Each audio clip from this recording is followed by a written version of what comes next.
how to set the avatar sticker as a profile pic on the Samsung Galaxy S25, S25 Plus, or the S25 Ultra. First, tap on the home button to return back to the home screen. And from the home screen, swipe down at the top to open up Quick Settings. In here, tap on the settings icon.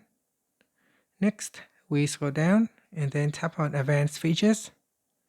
Now scroll down to the bottom and tap on Galaxy Avatar. Then, in here, tap on Avatar Stickers. And from here, select your avatar profile. Select the one that you want to use. And then tap on the back key. Next, open up the avatar sticker. And then tap on Set as Profile Pic.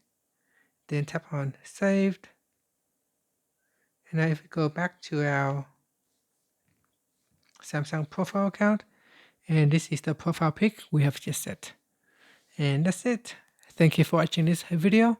Please like and subscribe to my channel for more videos.